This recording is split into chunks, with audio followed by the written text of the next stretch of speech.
that on. Probably move that table over so it's more straight on. Yeah, it's working. So my story. You guys got a brief kind of introduction, and I don't know how many of you have taken a peek at the book at all or not, but we lost our son Lachlan in 2008. So he was 10 months old and was happy, healthy little boy, developing, doing everything that he should have been doing. And he died unexpectedly while napping at daycare. We were at a phase in our life, I think, that's kind of really part of the story for us. And that, of course, David and I were high school sweethearts. And so, that's like our life was finally just like coming together as this dream that we'd had for ourselves from the time we were 17 years old. And I'd finished graduate school. I'd just gotten my first professional job. We bought a little house. We had these 2 little boys. David was in anesthesia school at the time, just finishing what he needed to do. So we were really, like, things were just really kind of coming together. Our world was one that, things kind of went mostly how we planned it to. And you want something, you set a goal, you like work towards that, and it becomes. And really, even in my relationship with God was one at that point kind of primarily one of like rules. And I do my part, I show up to mass. How much alms do I really need to give to like be in God's favor? And the one thing that was my deepest heartfelt prayer was that God take care of my babies, knowing that as parents it's a vulnerable space. And that no matter how much you want to, you can't always protect them. And so really needed God to do that. And so when he died unexpectedly, it really just sent my whole world kind of into a tailspin.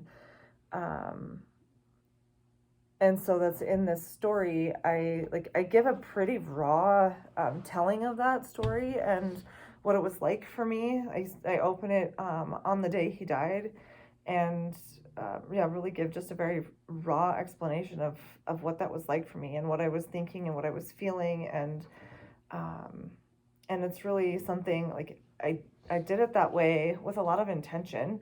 When I was new in my grief, there's like, it's so big and it's so hard and people don't know what to say and they are afraid to ask questions. And so people seem to just kind of want to dance around a lot of the hardest things, which then makes all of that seem more mysterious and abnormal, and your thoughts are crazy and you can't, I had just finished a master's degree, and all of a sudden it was hard to read a paragraph and absorb what it was that I was reading. And so it was like hearing the stories of others and sitting next to other bereaved parents and exchanging stories with them. They just had a different way. People who had known that big grief or the loss of a child just had a different way of relating to me and being able to sit with me and hear where I was at and ask questions that they weren't afraid to hear the answers to. It was reading books of other people that like helped me start to find some language and some words to kind of put to this experience. And so I knew like there was something unique and sacred about those connections with other people who knew that deep grief. And really very early, I was finding too that there was something about finding something positive to do with that energy that I was thinking about Lach 100% of the time anyway. And so if I could take that energy and just do something with it and make something better for somebody else, there was a consolation in it. It doesn't fix it and it doesn't make it go away, but at least it feels like there's some purpose behind it. And so one of our early ideas, as I was looking for resources, I just needed anything. I didn't know what I needed, but looking for groups and like what kinds of support is there out there, and it was all really hard to find.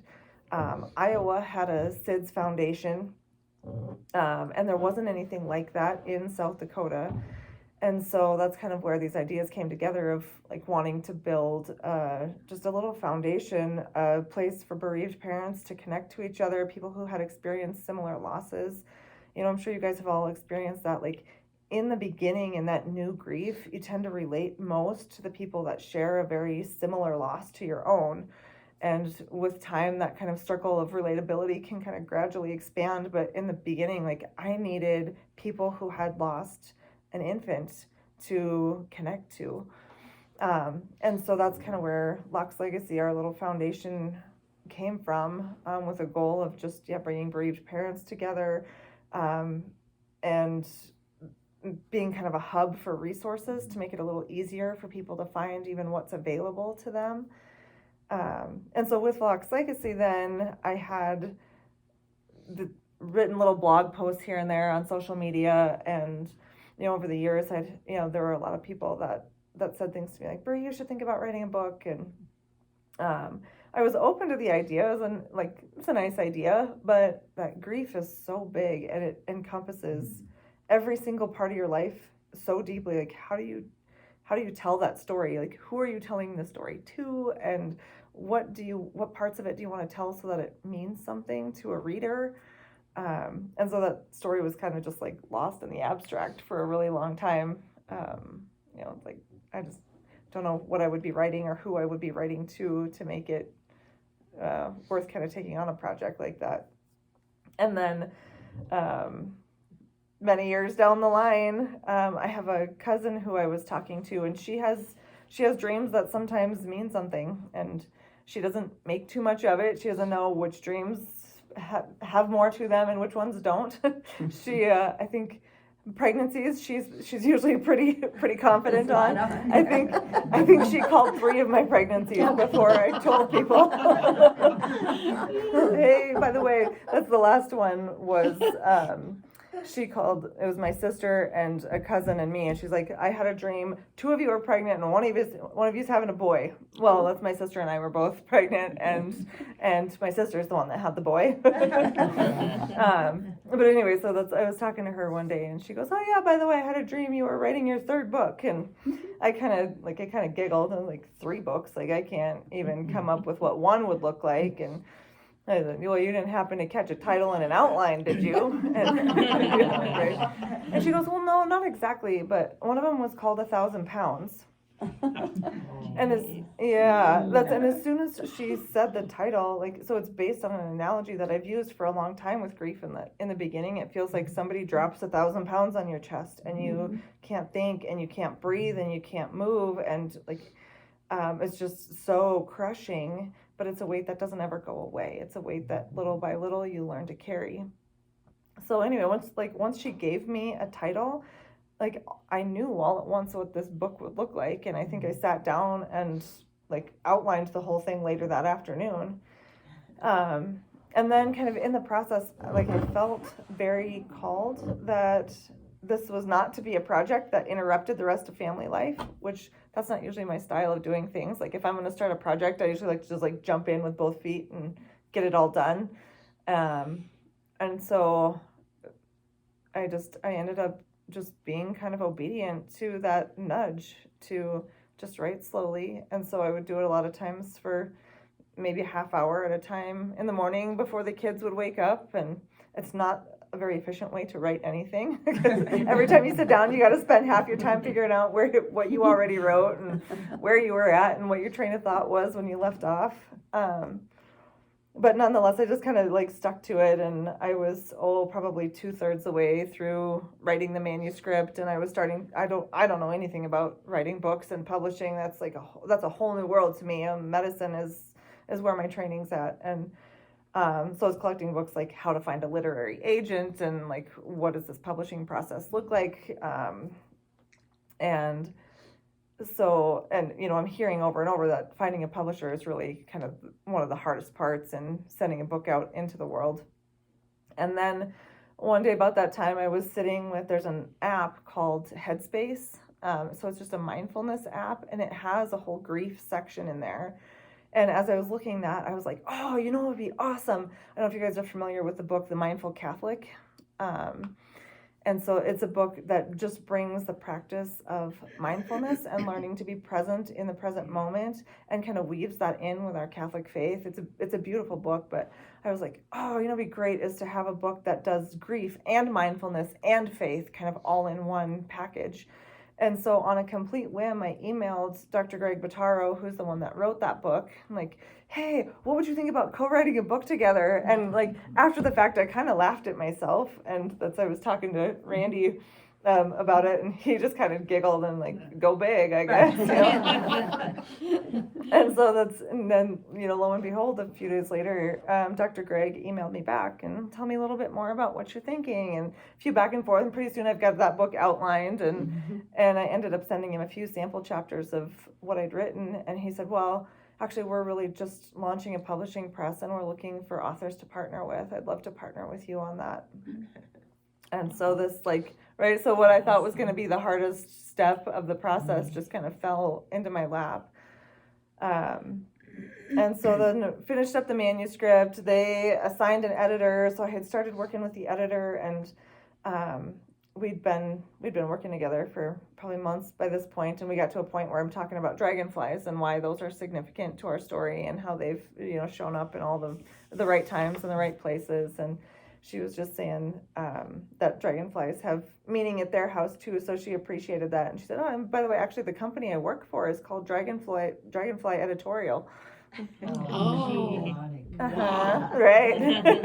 I gotcha. So slowly we finished up that process. We get the manuscript submitted back to Catholic Psych, and they were actually just in the process of launching their own app. And so it was kind of a big all-encompassing project for them, and they really needed to get through that app launch before they were going to be ready to come circle back around and tackle the rest of this book project. And so my book that I thought was pretty much done and ready to go just sat there for 6 months, and this painful waiting. That's meanwhile there's a lot of people that know that I've written a book, and pretty when's your book going to be ready? I'm like, I don't know. But at the same time, in all of that, I also had the sense God has shown himself to me in lots of little ways through this process. And so he's here in this pause too. And I don't know what that means, or if I'm ever going to know, kind of why this pause, but still was just kind of able to hold some trust that there was purpose in it. And then they get through their app, they're shifting some of their staff, they're hiring somebody new as an intake call person. Anyway, in her interview, she happened to mention that she grew up in a family that grew a publishing press from the ground up. And so he's like, we got our person. I'm like, I'm not gonna tell her quite yet. I gotta let her settle into the new job before I give her a new task. And it turns out she was just a beautiful asset to this project. She had so much publishing experience and was a small press, so she actually did a lot of that work. So all of the design and the book layout, that's her. We did all of the final copy editing together, just her and I. And meanwhile, she would kind of give me little hints that there was more to her story, and this was touching on something really big for her.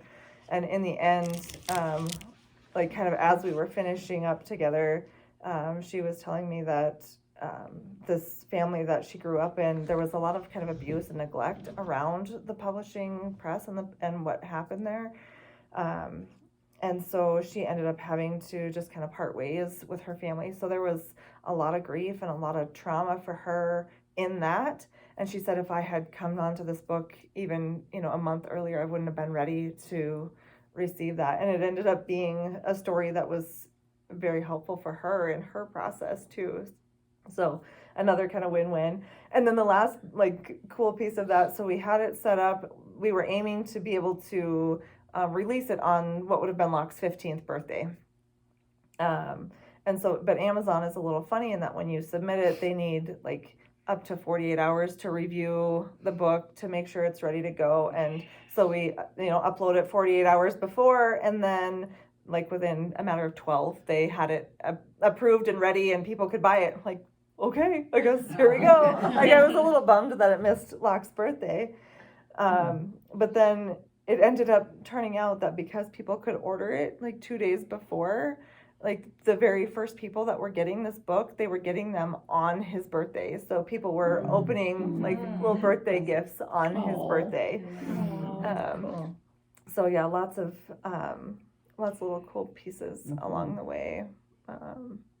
And it's, I mean, it's something that took patience. I wouldn't have been ready to write it and to be able to like share kind of the whole spectrum of where I've been from that like earliest anguish of grief to the place where you find that kind of post-traumatic growth and you can integrate that into your life and you can live with like peace and joy again, and celebrate, all the good stuff that still is, even while you carry that heavy weight of grief. So that's just kind of where the story came from and how it came about. Ends up being kind of a cool story, that part of it too. How old were you when you lost him? 26. Okay. Yeah. So. And then you moved back here. How much longer? So we moved back here in 2010. So it was about 2 years after Lach died that we moved back here. So yeah, we were living in Harrisburg at the time. And then knowing that my husband was still in school, we didn't know for sure where home was going to be long term, but we knew Spearfish would always be home no matter where we lived. And so we came back here. His funeral was here at St. Joseph's, and he's buried up at Rose Hill. So yeah, this is always home. Yeah, this is always home for us. So that's what time are you guys needing to be? It doesn't What's your usual done time? Well, we started at 6:30 tonight, and it's usually 8:30, so it's usually a couple of hours. Okay. So we got time. I think it looks to me like everybody's very interested in what you have to say, so go ahead. Well, that's what I did. Do you guys have any like particular questions with that part of it? Yeah. I commend you on doing that. Oh, thank My you. sister could have used your book. Thank you. She lost a child that was 14 months old, and there was nobody that really could counsel her, that really could counsel her, Yeah. and she lived with that. Yeah. But to open it up and have this out like you're doing, that's wonderful. That's, there's That really is, because it's such a hurt. Yeah. And I want to comment. I was the funeral director when we had your little one's funeral. It was the saddest funeral I'd ever gone to. I just, it was sad.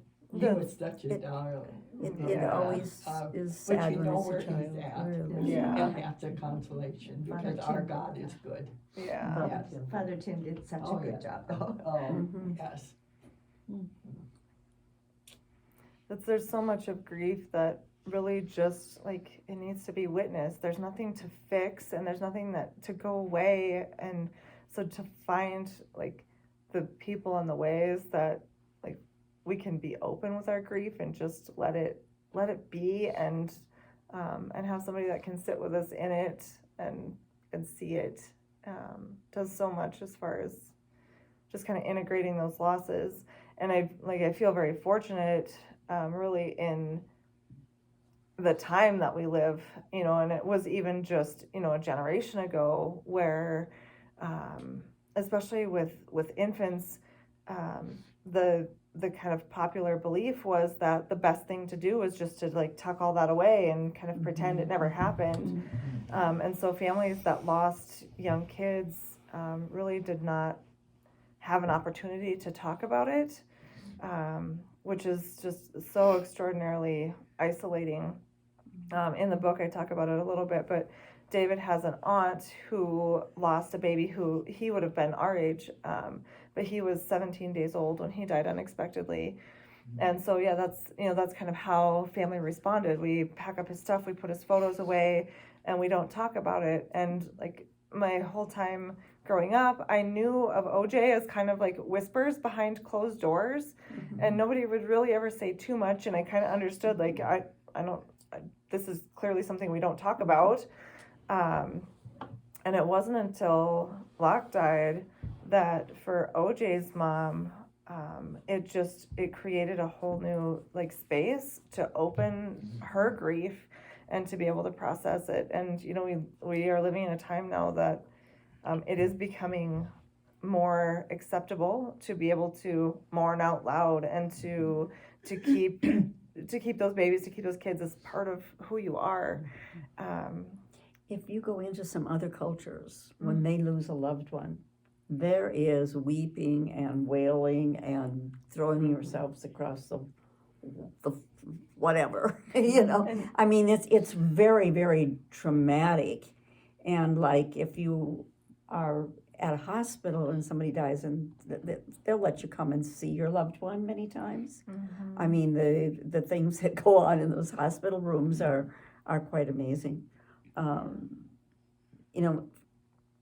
When I was born, like about a year after my brother had died, and my mom and dad had a baby girl, and then they had this baby boy, and it was hailing outside, and Mom grabbed my little sister and was running into the house, and when she did, she fell on the steps. Baby was crippled. Baby was born at home. The nurse stood on her stomach to get the baby out because baby had he was a hydrocephalic waterhead. And so to get the baby's head out, she had to do that. The doctor told her he would never deliver another child at home. I was born at home. My dad was across the street trying to call the doctor to come. My mother sat up in bed and tied the cord. And she said she didn't have pain with me. And I said, that's because you were worried about me. And she had a picture that hung above her bed of a little girl, little blonde-haired girl. She says, I prayed for you. You are the answer to my prayer. Now, I don't know what that did to my sister. I never asked her. I don't think I ever will. But so I grew up knowing that I'd lost a brother. I mean, that was always part of my life. Then I lost a classmate in first grade. I was 5 years old. I lost my grandpa that same year. And our schoolhouse burned down at Christmas time. And so when you think about that, and you think about all that loss, and it was just kind of expected that you accepted it and you went on. That you don't talk about it. And we went to every funeral in that community because we went to Catholic school, and it's right across from the church. And so we went to every time there was church, we went to church, When we were old enough, when we were in sixth grade, we were in the choir. Whether you wanted to, or whether you could sing, whether you wanted to or not, you were in the choir. And so for me, I think that I've always known that death was a part of life. That doesn't make it any easier. But it's still, it's something that a lot of people don't experience. Especially so early in life. So did you have other children? So Weston was 2.5 then when Lach died, and now we've got 4 others after Lach. So So what, your little guy, what did he think about that? 2.5 is so hard. Because really, I mean, he had a very articulate vocabulary for a 2.5-year-old, but still you don't know what they're processing and what they're not. And you're still in a state, you don't even know how to think yourself. I don't even know how to take care of myself. I have no idea what to do to be present emotionally to this 2-year-old. And they take so much energy too, just to do routine stuff. I mean, there were a lot of days I was extraordinarily grateful for him because he wanted breakfast. He didn't care how I felt. And, so there were a lot of days that he was my reason to get out of bed. But, we had phases where we've had to revisit it multiple times through the years. As developmentally he's gone to new places where he can understand more.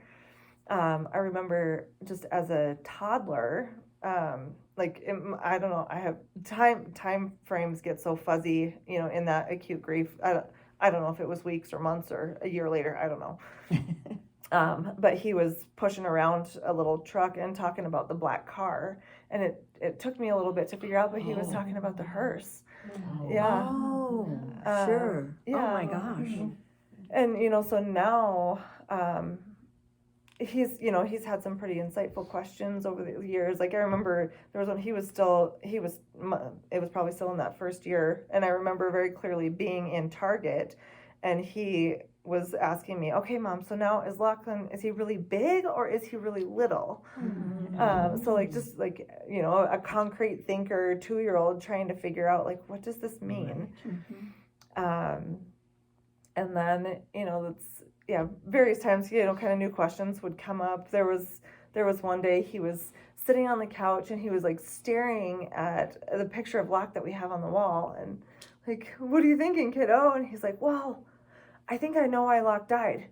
You see that little red mark on his eye? I think it has something to do with that. Which Lach had a clogged tear duct, so his eye was always kind of like weepy and sore, and like, oh honey, that's a good observation. But to SIDS is a hard diagnosis because it's a diagnosis of exclusion. It means we don't have any good answers. Did they do an autopsy? And Yeah. what did they find from that? Nothing. Yeah.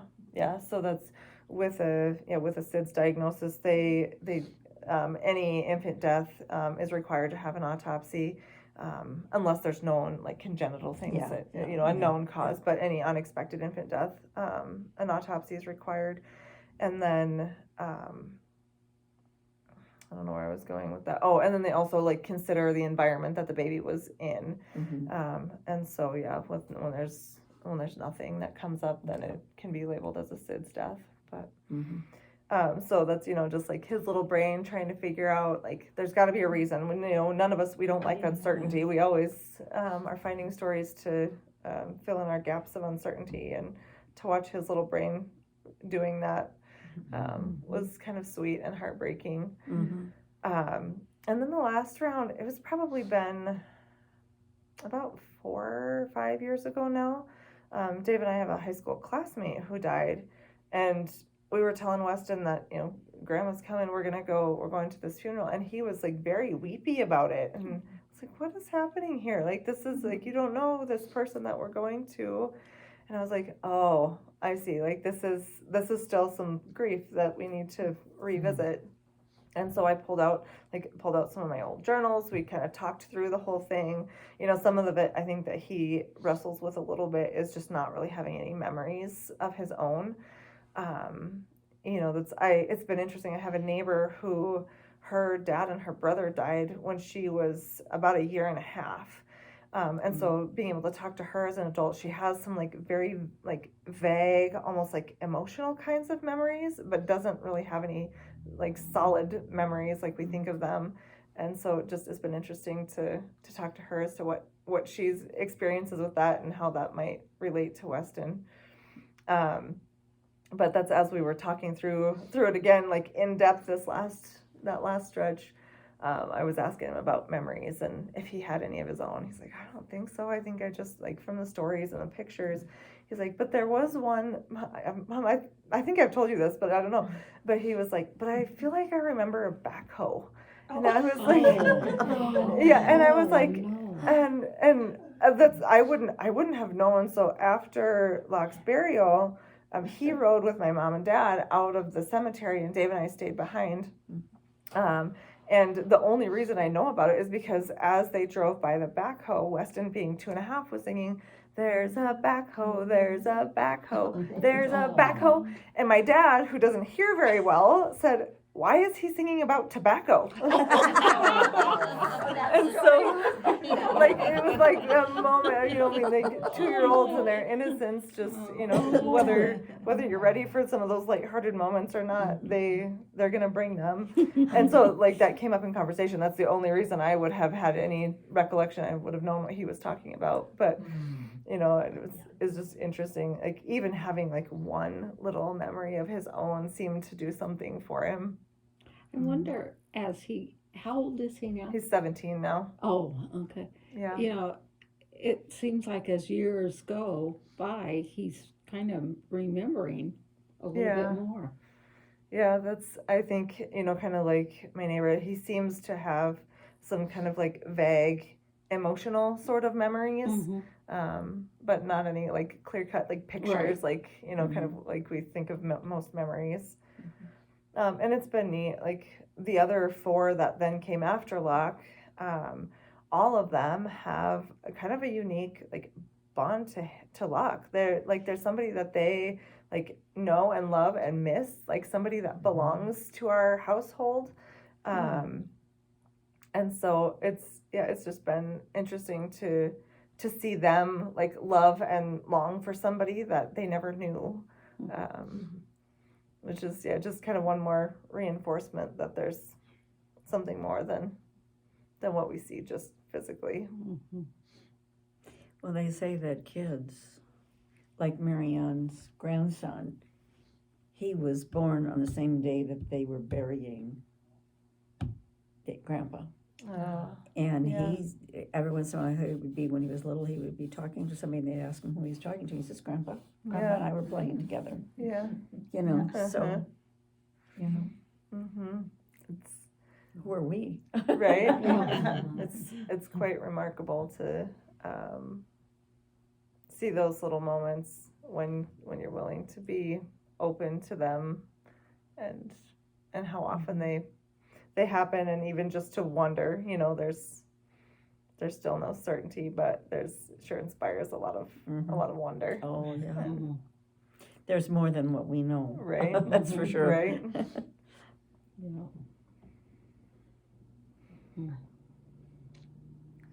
So what I've done with some of these others, I just like pulled out little snippets of the book, and then just kind of like posed some questions to the group, like more support group style. So if you guys want to, if you're open to doing that for a little bit. Sure. So the introduction of the book, I open up with just a quote from James Baldwin. It says, "You think your pain and your heartbreak are unprecedented in the history of the world, but then you read. It was books that taught me that the things that tormented me most were the very things that connected me with all the people who were alive or who had ever been alive." So then just the question from that to the group is, just if there are other grief stories of people that or stories that you've read that have really like impacted your own grief journey, things that stand out as giving you like validation and hope, and just something that's been stories that you've encountered that have been meaningful to your own grief journey. Well, I think if you look at your own grief journey, then you hear someone else's, you realize that everybody has a story. It's a different story. Everybody has hurt. Sometimes I think people hurt so much they can't even name it. And I think that you have a greater understanding and a greater empathy for anyone else who has had a loss. Yeah. And I can comment about, I had a friend who lost her husband, and I went over to her house, and I didn't have to say anything to her. I just grabbed her and hugged her, and we both knew what we both were communicating to each other. And that is, it's something that you couldn't do if you hadn't had that same experience, because you don't know what that experience is. And it's I had somebody say to me once, oh yeah, I know, we lost our cat last week. I'm going like, oh really? I mean, I know what you must be feeling because we lost our cat last week, and I'm going, oh. I'm gonna go over there now. So that's, and the fact that you can, when I started, I have the Parashal group, as you know, and when I started it, it was with Helen Duncan. It was right after Brandy had died. And then Barb Handley joined us. We would sit and we would talk and we would laugh and we would cry, Mhm. and we'd laugh again, you know. And so that laughing and that crying, it's so good. It's so good because it heals you, Mhm. and it makes you not feel like you're the only weirdo in town, Right. you know. Mhm. Because, you know, it's just, and it's okay to cry. That is one of the things I would think that I would like to tell people the most is it's okay to cry. It's not an embarrassment. It's okay. Yeah, a friend of mine told me the 3 things you have to remember when you have a loss is talk, tears, and time. Mhm. That's very Now, good. That is. How do you get through your days? Like I know, like the anniversary Mhm. of your son. Yeah. How do you get through that? I love that question. That took me a long time to figure out. And there's still, you know, I mean, grief always throws something new at you. So once you think you've done it enough times that you've got it figured out, then emotions hit you different than what you expect them to. And that's actually one of the things I talk about in here is anniversary reactions, and that's something that I didn't understand at first. And there's actual like physiological response when we have a traumatic experience. Like our bodies remember that, and so there are often like cues and oftentimes seasonal cues that I mean, there's been a number of years where for us, Lach died in May, and so a lot of those visceral memories for me are attached to spring and when the trees are starting to bloom. And so like I would have times like kind of mid-April that I'm just like irritable and on edge and I'm emotional and like what is my problem? like oh, like May is coming. Like my body's remembering that. And there's almost something even a little like soothing about that my body remembers even if my thoughts aren't. It doesn't ever take them long to to follow right behind, and you know some years I'm thinking about it long before it actually comes. But I think for me it's just holding space for it and knowing that having big emotions like during that is normal and it's expected, and like there's like a real physiological response. This isn't just me being crazy in my head. This is part of grief. It's normal. And then just to be gentle with myself and like, okay, then what do I need to get through this? Finding some rituals. So I think was one of the like hard parts in those first few years is like, when those big days come up, like, what do you do with them?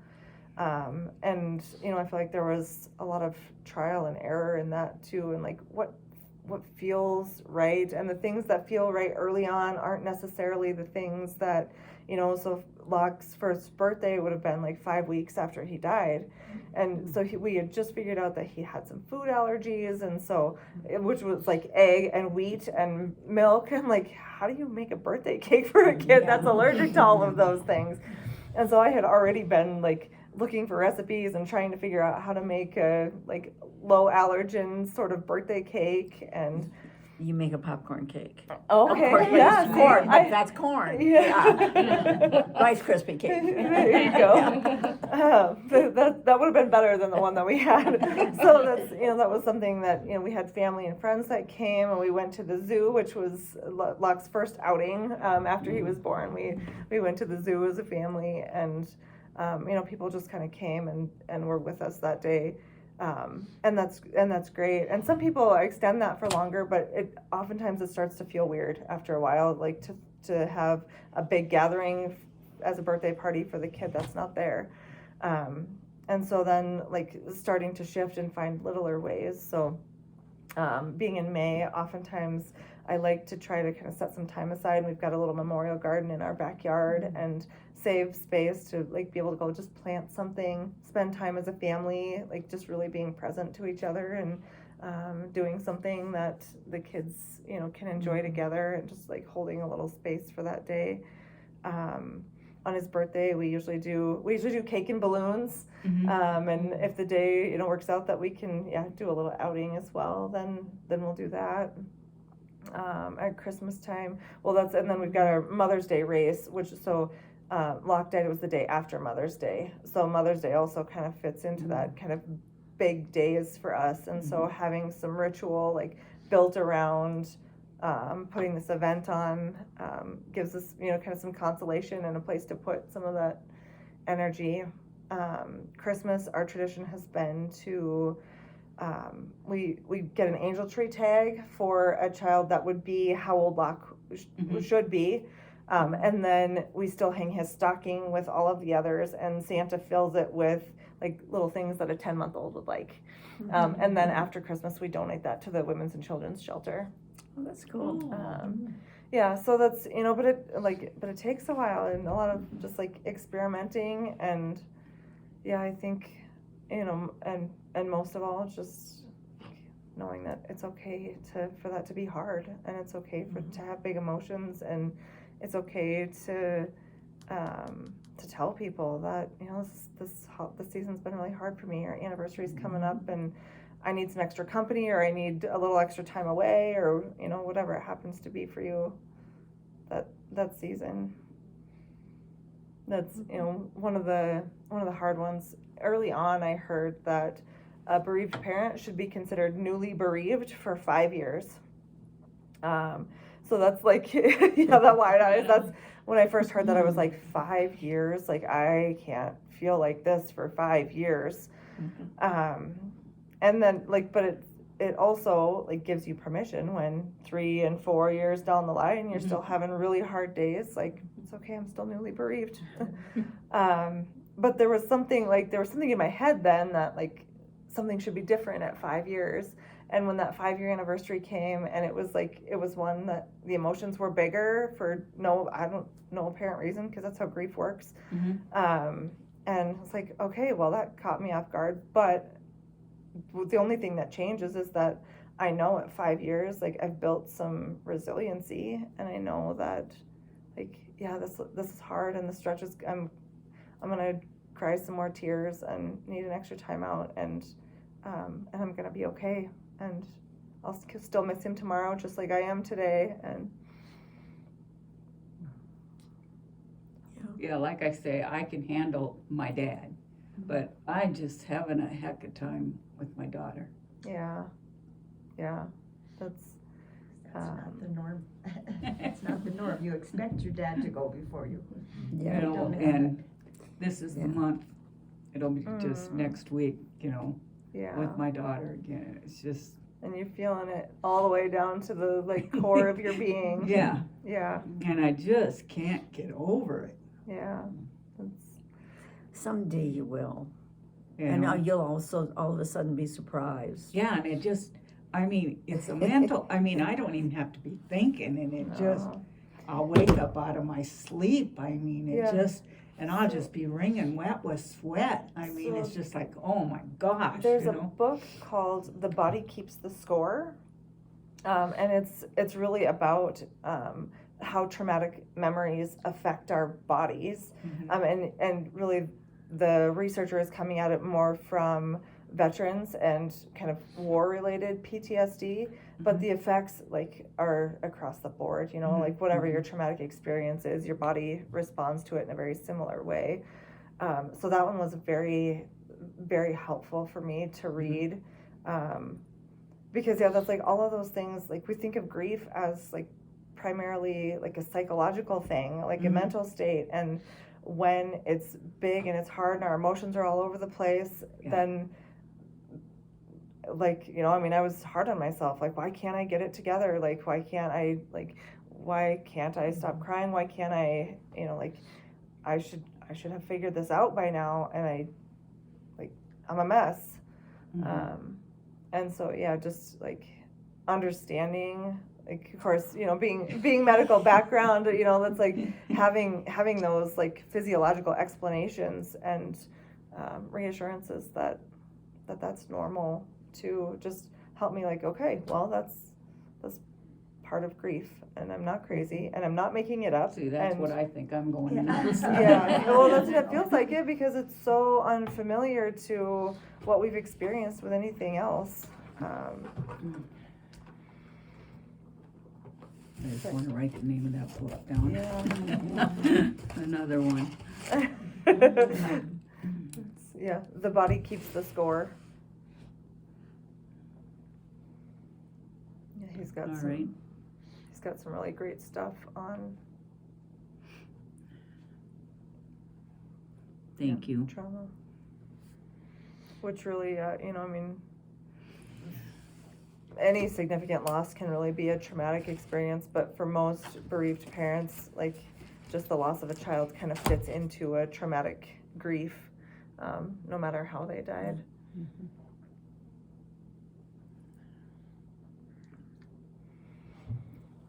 All right.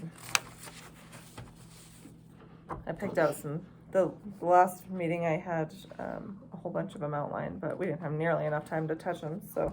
So how many of these have you done, and how many do you want to do? Yeah, that's, I don't know yet. I'm still like kind of fumbling my way through discovering what that looks like and trying to find a groove and being able to, just kind of be able to share the book and be able to do some outreach and still find a balance that fits with the rest of And the you family have needs. the retreat too, that you do it. The held retreat. Uh-huh. Yeah. Goal is to do that again in probably February is what we've been talking about.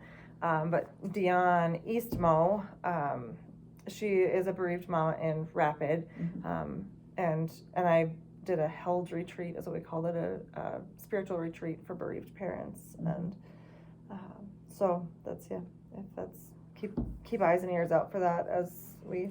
And I will always furnish prayer shawls for you. Okay, Always. yes, those were very well received. People loved them and wore them around all weekend. It seems to give them comfort. Yeah. It really does. Yep. And it's very important to have something of that nature.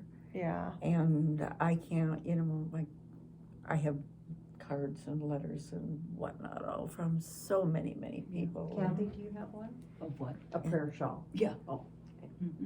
Yeah, those were, yes. Yeah, and I usually very give well it out received. at this group At this too, group, so yeah. I'll get you one too. But that is something that has been a good way to reach out to people. Yeah, And you have a reason to go and see them. yeah, It isn't like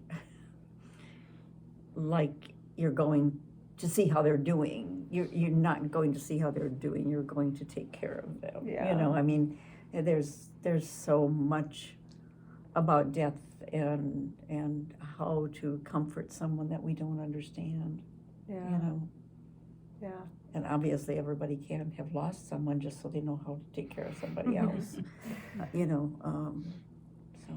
just, yeah, that skill of, just empathy and being able to sit. I mean, I think that's one of the things that we struggle with as a society, just to be able to sit with somebody who's hurting and not try to fix it. It's a lot of the most hurtful comments are ones that are trying to get you to see something on the brighter side, or all of the at least comments that are meant to help you kind of refocus on something more positive, but all of it just ignores the depth of that pain. And It doesn't help. no, Yeah. they end up being comments that are more hurtful than helpful, even though that's not the place that they're coming from. Yeah. And I had a Well, quote but that I loved, you and say it the was, right at thing. times of sadness and sorrow and joy, it matters little what you do or say, but that you're there. Mm-hmm. And I think that means so much more to people than what you necessarily say. Yeah, absolutely. This next spot that I pulled up was just kind of talking about the more like guidance and support that has been helpful. So I wrote here, the day after Lachlan's death, friends started to stop by. I wondered how they even knew. One of these friends was the only person I knew who might be able to relate to a grief and a pain this big. The year before, she had lost a daughter in her 7th month of pregnancy. Although we'd never really talked about her loss before, I remember standing in my living room and leaning into her hug, begging for help. I can't do this. How am I going to live like this? I can't do this. She whispered her response as she held me in her hug. So simple and yet so profound. Just get through one moment at a time, one step at a time. She may never know how profound and life-saving that advice was for me. Her words gave me a place to be grounded. I didn't have to do the next 60 years right now. That was way too much to bear. But could I get through this very next moment? Could I make the one next decision? Yes. Barely, but yes. I could do the one thing that was next. Every time I found myself drowning and overwhelmed with the enormity of what was in front of me, I came back to this truth. I didn't have to live all of that yet. I just had to get through this one moment. So that was just, one of, there's like, so that one, and Father Tim, actually during his homily of Lach's funeral, it's like you're in such a haze. I couldn't really receive most of what was happening, but there was one moment that he was just talking about not seeing each day from here on out as a day further away, but each day as one day closer to seeing him again. And so that was something that I clung really tight to, and that I could get through another hard day and like, okay, like I'm one day closer, like one day closer, one day closer. And so that helped me get through a lot of really hard days. So my question then to you guys is, if you have like moments of those like little snippets of advice or guidance that you have picked up along the way that have been those things that you cling to on the hard days. Yeah, I think there's always, there's just people that were there, just people that came, people that you were there just for you. That was, Father O'Connell. Yeah. Oh, he was marvelous. Then did you wrestle then when the crowds start to fade and people stop showing up? No, because I had so much to take care of. Yeah. I think it was 2 months before. I mean, I remember trying to take a nap one day and the phone rang. And I go like, no, I'd known, because I had people around all the time. Yeah. Just amazing, Yeah. So, and of course I have the kids, I had to take care of the kids and all that. So no, I never felt, why doesn't somebody come? And Father O'Connell was there a lot. Yeah. He'd come out almost every evening, Yeah. and he'd bring an entourage of friends with him. Yeah. And so I had priests at my house all the time. His brother came and would sit for hours. I met both his brothers, and his brother that had 9 children invited me to come to Chicago, bring the kids. I hear so many cool stories about him. Yeah, oh, he was marvelous. He played spoons with the kids, and Yeah. the kids just loved him. And if you remember Arnie Carey as a priest, Father Arnie Carey, He was over in Bill. well, he was an interesting person. He loved to play the piano, and he would come out to the house and he'd put his head underneath the piano and play like this. And he also played the accordion. He did the accordion masses. He did the polka playing. He was the polka playing But priest he was for the scared to kindergartners. death of spiders and bugs. And so my kids, they would always have a spider or something. They'd drop down in front of me. And so it was, that was really neat. And whoever was seminarian or something like that and was visiting at the house, they were at my house too. And then they would borrow my car, and then I would have to try to get into somebody else's. I got into a Pinto once. I didn't know what to do with it. I thought, this is supposed to be a pony. I can't even ride this car. But yeah, and they would take my car wherever they needed to go. Because I had a station wagon. I eventually got rid of my station wagon. But yeah, it was very interesting. And I had a big house, and so we'd have functions and so forth, and we'd do it for other people, and other people would love it. That I can't believe that you had this here and that you invited me, you know. So that was looking, I think the thing that helps the most with grief is when you look out and you see things you can do for other people that enrich their lives, that give them hope, that make them feel like a person again. Because you pretty much feel like you have two left feet on for a long time and like you're walking the wrong way. So I think those are things I think that help, but other people? I think what's hard is all the firsts that you experience, because it hasn't been a year for me, and you know, like the holidays, I'm just dreading that. Those kinds of things. Yeah.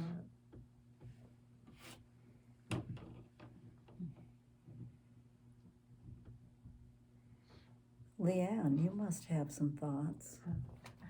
And I was just thinking about all those first two, and just kind of having a plan, but yet knowing that you may or may not, in the plan, sometimes you're prepared for those days. And then all of a sudden, when you're through the holidays that you thought were gonna be the hard part, then you'll have a day that's just totally, just to expect that, I think, the ups and downs, and, be prepared. I'm somewhat in denial, I think, still. I've been real stoic about all of this. You know, my family has cried, but, you know, I cry privately, but I'm just real stoic about everything. It's okay to cry. Yeah. It's okay. Well, I did this spring when I heard all the lawnmowers going off in the neighborhood. I thought Jack would be out there doing that, really. You know, I was sitting there alone and I was just crying and thinking, oh my God. It's funny the things that will trigger Trigger it, something, and you just have to go with it. Yeah. Go with the flow. Listen, yes, and while it's okay to cry, it's also okay not to. You know, for some people, like that, just tears are not their primary grief language, and then you know, we can beat ourselves up a little bit too if we're like, well, everybody else is crying. I feel like maybe I should be, but You do feel that way. Yeah. That's true. and you know, so that's like, it's an expression, and it's one of many. And you know, I talk about, I've got a section here too where I talk about tears, and there's a neat article out of the Smithsonian magazine called, I think it's The Microscopic Structure of Dried Tears. And so they took tears that were cried for various reasons, like there's onion tears, and there's tears of joy, and there's tears of, you know, sorrow, and they have about like 6 or 8 different like photos of what these dried tears look like under the microscope, and they're very different. And you know, just talking a little bit about kind of the hormonal release is a little different in those tears depending on the source of them, and so that's a place too that there's, our bodies are doing something in all of that, but tears aren't necessarily the primary grief I language for cry everybody. easily at movies and things like that. Yeah. So I don't know. Yeah. I just feel like maybe it's going to hit me at some point. Well, I think, you know, like, it's a place to pray with it, you know, and to sit with the Lord. And is this something that, like, I'm okay with where I'm at, and just tears are not how I'm mourning, and that's okay? Or is this something that, you know, am I wrestling with the need to be the strong one or be the stoic one? And and that's a place that I do need to be able to kind of let go of some of those barriers so those tears can flow. But that's, you know, you and the Lord together are the only ones that know really like what that need is for and you. I think sometimes it depends maybe on the death. My husband's Yeah. was fairly quick. It was 41 days after he was diagnosed, but he was in so much pain. Yeah. And I probably cried more tears watching him Yeah. do that, because they never controlled the pain. Yeah. And so it was almost kind of a relief when he was Yeah. finally at peace and Mm-hmm. didn't have to suffer anymore. I Yeah. can't imagine these people that go on for months and months. Can't do that. Which then even like those feelings of relief then bring up a lot of Guilt. Guilt. Guilt. Emotions too, right? A lot of guilt. Guilt, yeah. Mhm. Yeah, I know. I have a friend right now whose husband is in hospice, so that's usually getting pretty close, and she says he still has a good attitude. Yeah. And so she says, while it's hard on her to be able to, to have to take care of him and to be there for him and so forth. But with hospice, at least she has some help now, Yeah. which that's comforting to her. But she says, I have to be grateful for him being pleasant to be around, because there are Yeah. people who aren't, know. And so sometimes we do have to be Yeah. grateful for Yeah. small things. Pain and scared and Mhm. yeah, it's a ripe space for Mhm. big emotions. Well, I'm a crier. I can cry for anything. But you'll never know if these are real tears or if they're my glaucoma tears. Because I have glaucoma and it just comes down like crazy all the time. So, but I can cry real well. I'm real good at my crying. So. Our Lord cried. Yeah. It's spending So a it's lot of okay time. for us to cry. Yeah. So spending a lot of time with the Lord in the agony of the garden and with Mary have brought a lot of consolation in knowing that like the depth of my experience is okay, and that if Jesus himself was like anxious to the point of death in the garden, and he was so anxious that he was sweating blood, which is it's a very rare phenomenon, then my emotions, as big as they were, like they were okay too. And like that has like spending a lot of time with that, Mary, who is perfectly receptive, to see her like to weep and still be present to what was happening there.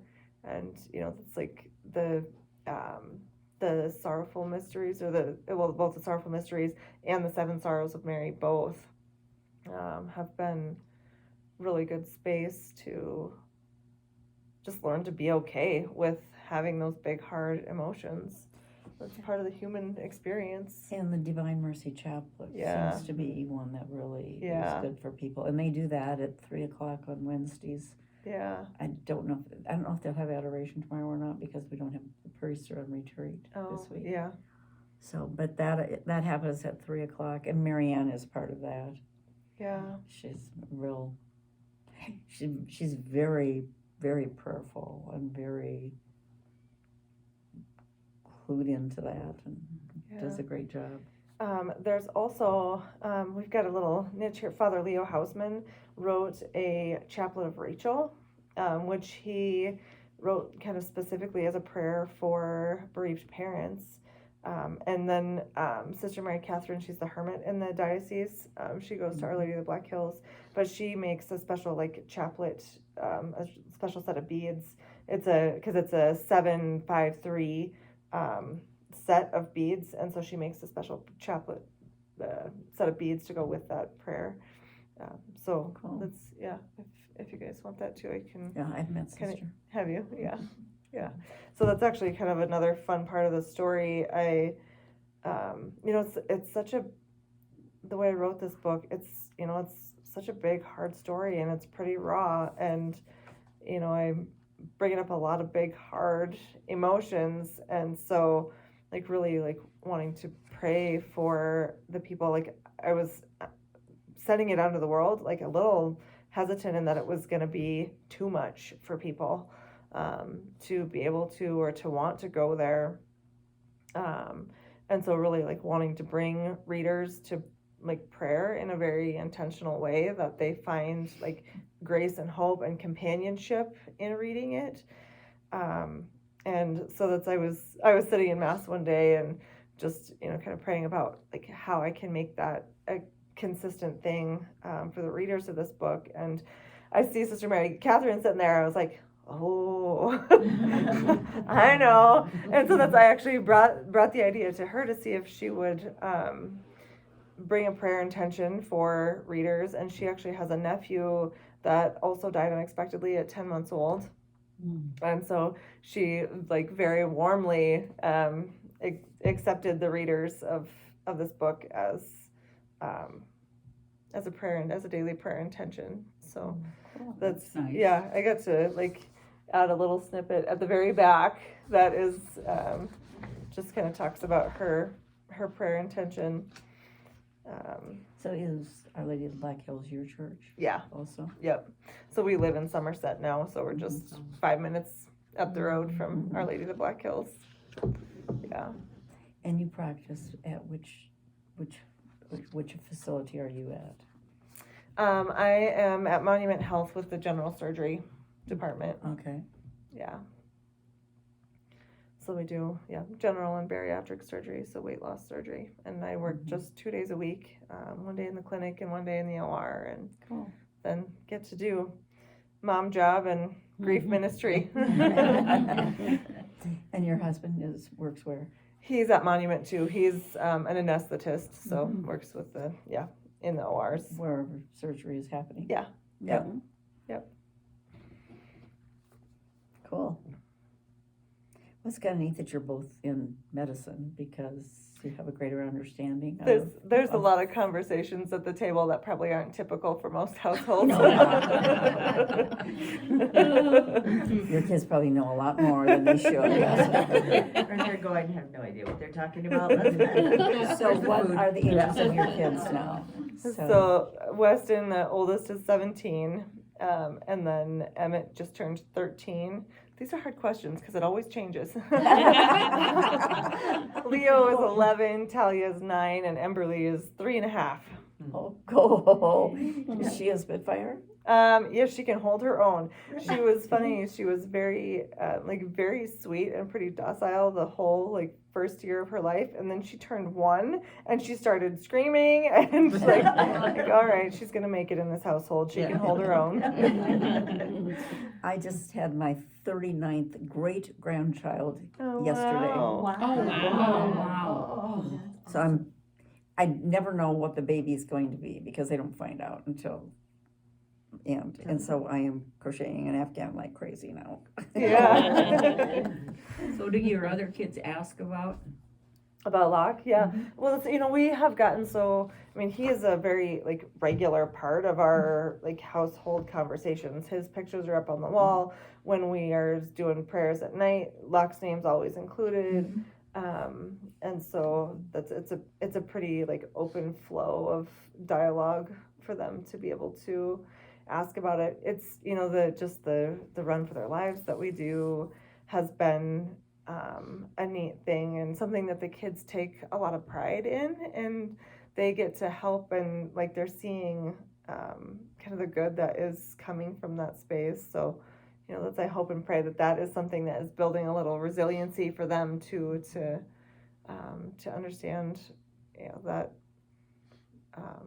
kind of responding to our hard things and in those places of suffering with service can be both beneficial to you and to the people around you. But the kids too, understand your story with Leo when you were buying the bicycle for Lach at Christmas. Oh, You'll yeah. have to tell. Well, that's I'm not sure which one. Oh, just when he was saying, well, when am I going to do? But it takes so long to die. Yeah. He was 5 and he was wanting to go see Lach. So we have a lot of books about heaven. There's a lot of children's books about heaven, and so we talk about that in a little different way than most households do, I suppose. And so daydream about what that might be like, and where he's at and what he would be doing, and the neat things our bodies will be able to do when we're not confined to time and space. And so that's to hear your preschooler say, when can I die? It takes so long. Oh, honey. I don't know. Usually that's the backwards way of doing it. Right. We had one. It was at a Christmas, and we were dropping off our angel tree gift to the place that was collecting them. I don't remember where it was that particular year, but the kids were asking where we were going. I'm like, oh, we're going to drop off Lach's Christmas present, and I don't even remember which one of the kids it was now, and they were like, we're going to heaven?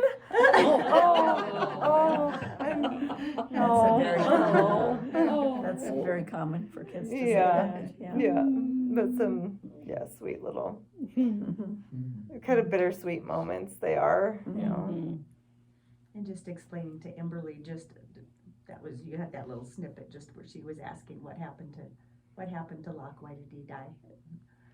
Just explaining, his body just stopped working, we don't know really why, but just they're curious, they ask, and they know Lach through all those little things.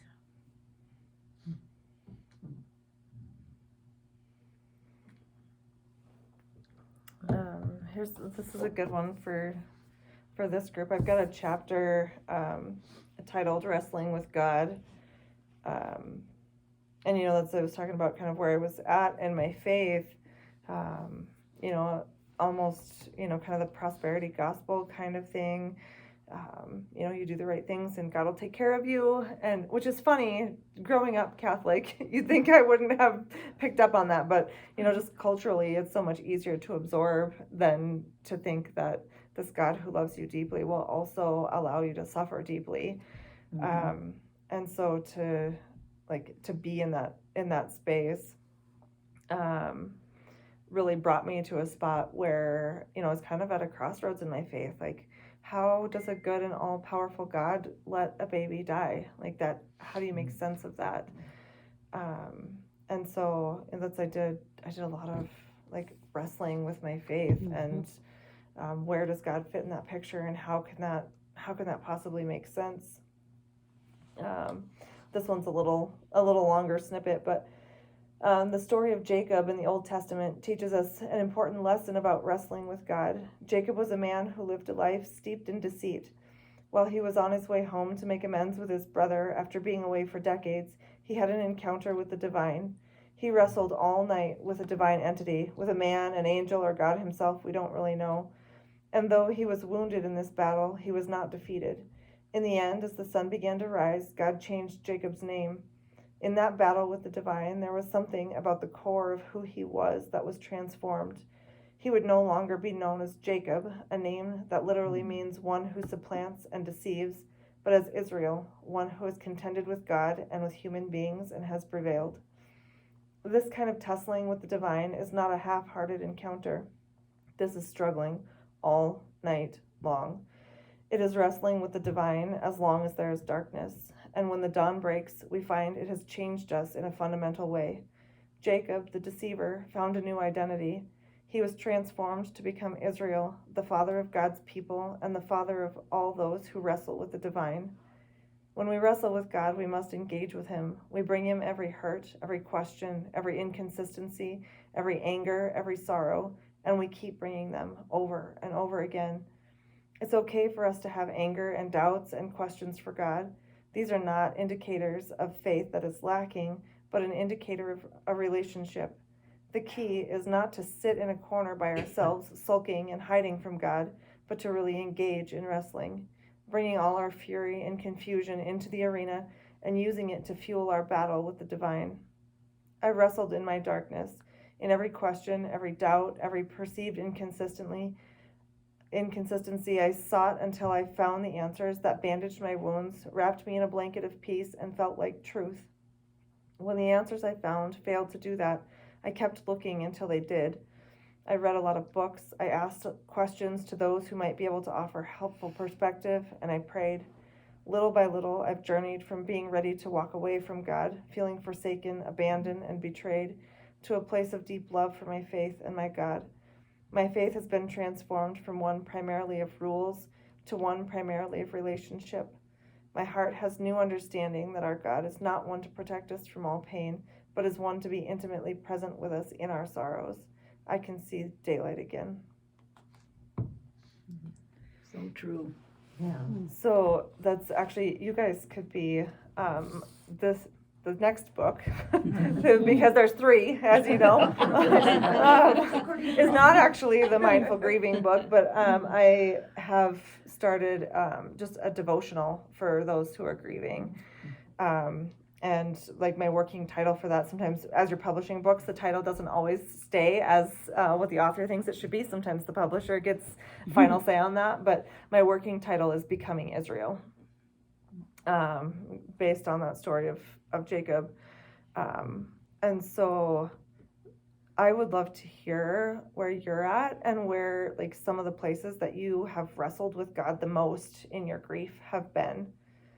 And your answers can help me make sure I'm like covering some of those places in this next devotional too.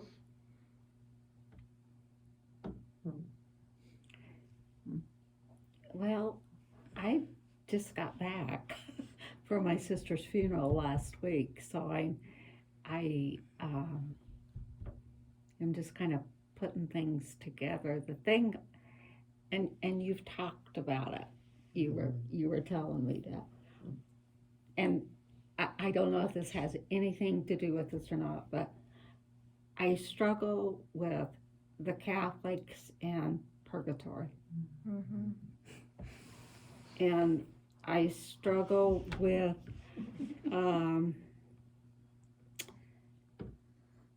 the Catholics believing that babies that aren't baptized are in limbo. Yeah. I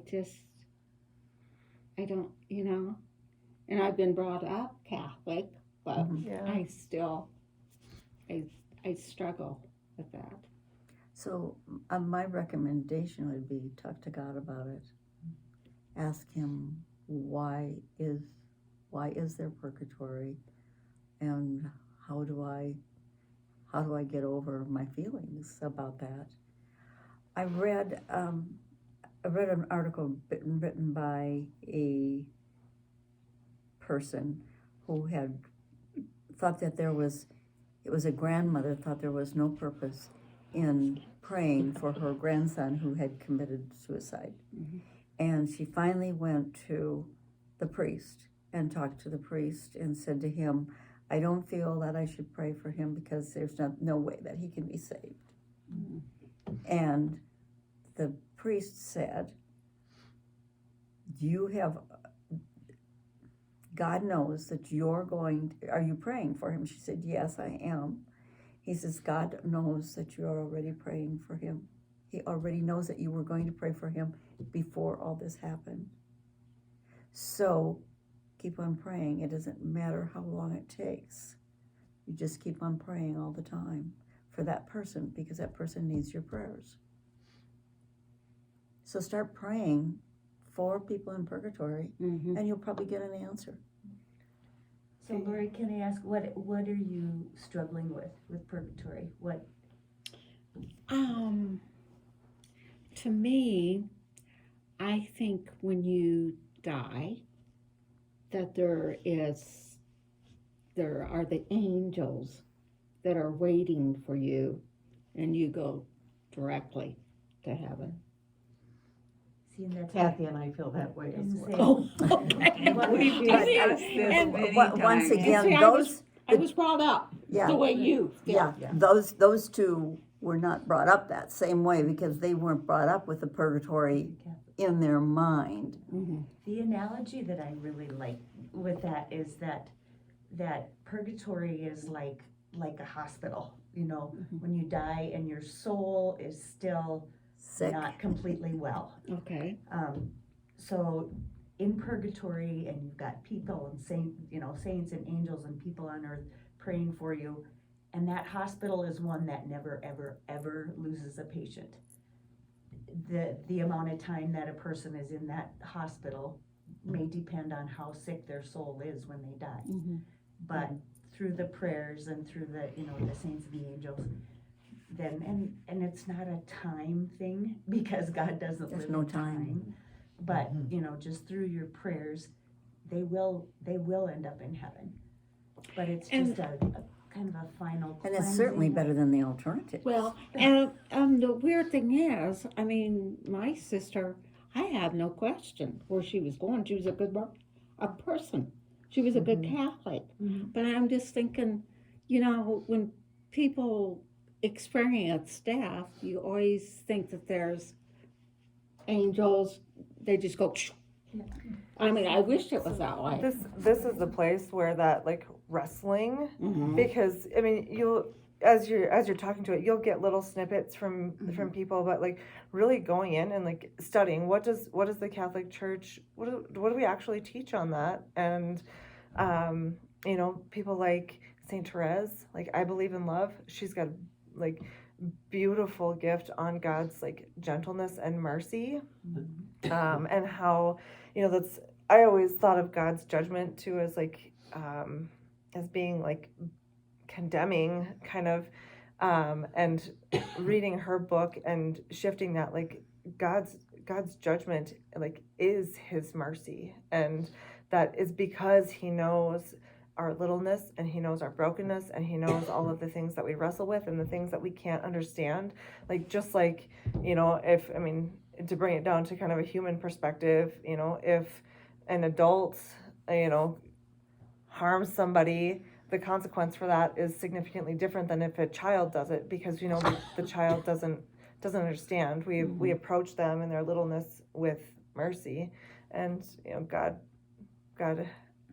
carries that mercy with us too. And so, you know, even the places that we need some tuning up are met with I such an think, though, enormous you know, mercy. I've known several people that have passed, and they always get real peaceful before they pass. And to me, they're not getting peaceful to go to purgatory. Well, that's what I've always Problem. understood purgatory too, as just like kind of a step towards heaven. So not even like the full beatific vision of heaven, but still significantly better than what life is like here, like beyond imaginable, Jesus, better God is there. in I mean, like he's in at the what is, hospital, he's the main doctor. yeah, so in what is purgatory, and yet there's more.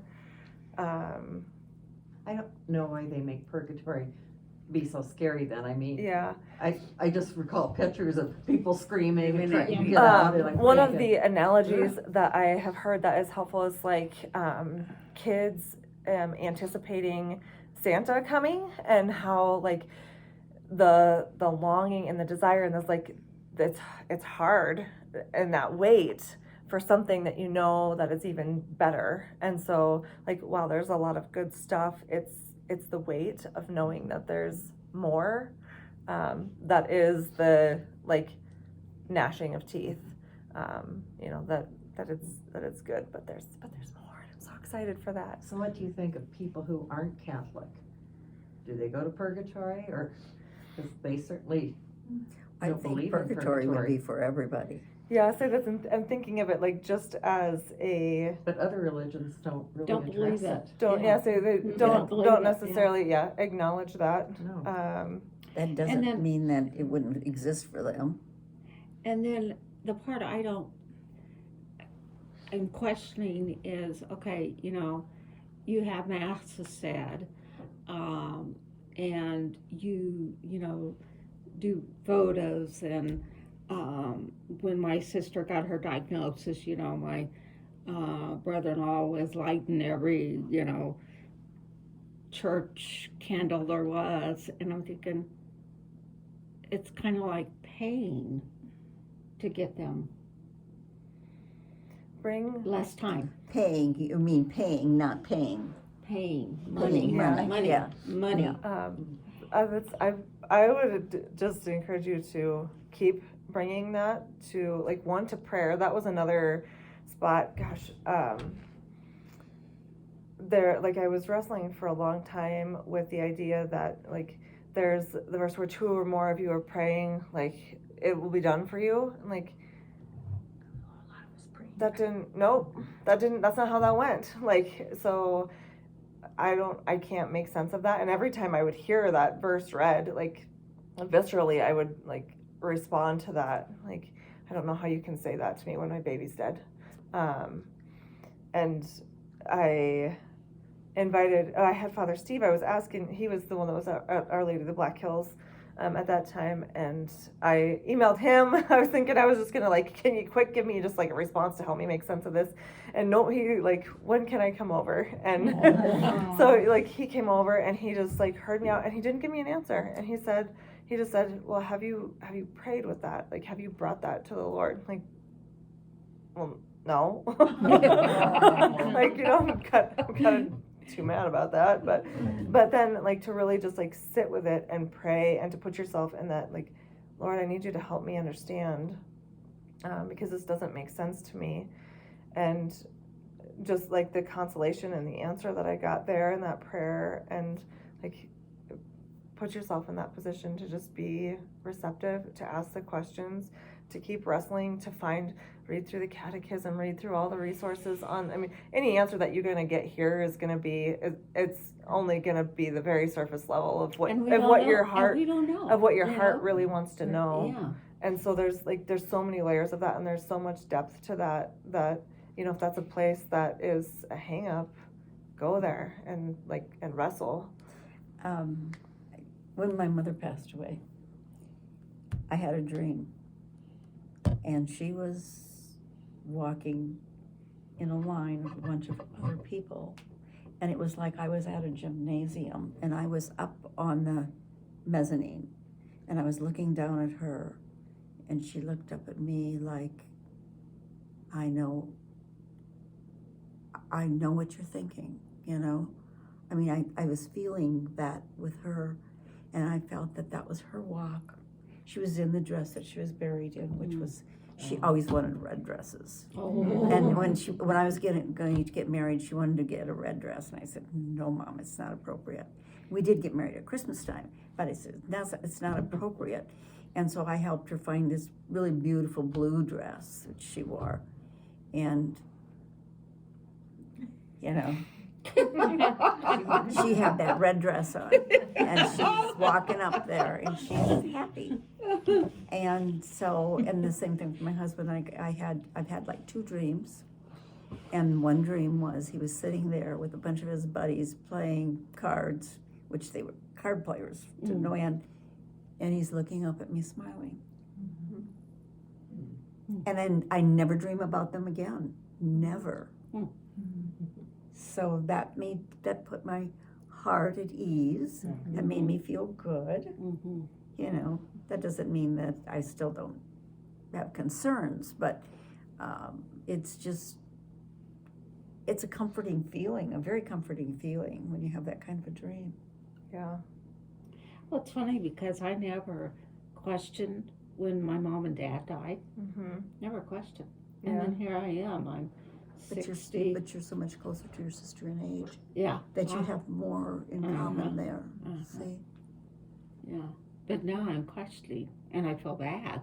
Well, Yeah. and questioning. that's what you have to tell God. Yeah. You just have to lay it all out to Him, and He, you can get mad at Him. He can take it. You do. He can take it. Yeah. He's, I've gotten so many answers from Him. It's just amazing. So. Any other big, God wrestlings?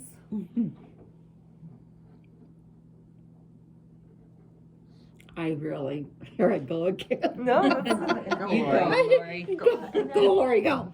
No, I really question with the condition of our country right now and the poor innocent children that are getting shot. I'm thinking, God, where are you at? Why are you allowing this to happen? It's just, Do you want to know something? yeah. There was never a death in a school. There was never a shooting in a school as long as we had prayer in the school. I know. Exactly. Yeah, exactly. Yep. That's true. Yeah. I have to start saying our rosary, daily rosary. Mm-hmm. So the Blessed Mother wanted before World War II. It wouldn't have happened if enough of us would have said the rosary. Well, that explains school shootings, but I'm thinking, like, what's going on in Ukraine, the war, and, Oh my God. why does that bad stuff. It's kind of worldwide. Yeah. It is. It goes on and on. Yeah, It is. it's really, And We it could need be to the pray. end, it could be the end of all of us. Yeah. See, Yeah. I'm thinking that too. My mom always said the signs are, and I'm thinking, I think we're getting darn close. Well, and the end for some of us will be sooner than for others, and we don't know. Mhm. We don't know, but we have to be ready at any time, Mhm. because we could be called today or tomorrow or Mhm. 10 years Yep. from now. Yeah. State of the world, we might have to read Revelations again. There's a lot of, yeah, Yeah. lot in there there is. that has But happened. and- people are comparing Putin to Hitler, Mhm. but Hitler didn't win either. Yeah, the nuclear thing is a Oh, it's real- very scary. Scary. It's very scary. That is scary. I worry about my grandkids Sure. having to go through all this. If there's a You know. nuclear war, I don't think any of us will Well, need to worry. We true. won't be here. No, no. Yeah. Yeah. I was at the store and I was buying a bunch of groceries today and kind of trying to stock up on things that I knew were $2 more at Walmart than they are at Safeway. And, Really? Oh. yes, yes. And as I was getting this kind of, stuff that we would need and we will always use, and I thought, well, it may be in the refrigerator, it may be in the cupboard, but it may not matter. What am I doing all this crazy stuff for? Well, I read something today that it said that we're gonna have a shortage again, but it's gonna be turkeys, Well, that's because of that virus. that we have so many of them. eggs, Yeah. milk, bread, coffee, tampons. Oh, well, I don't have to worry about that. But when things were bad, there was a shortage. Yes, of there those was, things. yeah. Yeah, there was. So I thought, okay, I'm making a Walmart run tomorrow. Well, anything else? No. Okay, well, unless you guys have let's- anything for me. Let's wrap this up with the prayer at the end here. What's the Number 5. Praying forward and moving forward, and so that means we move on from today. And that's page 47. And this is the closing prayer. Would somebody share it with, okay? Everybody find it?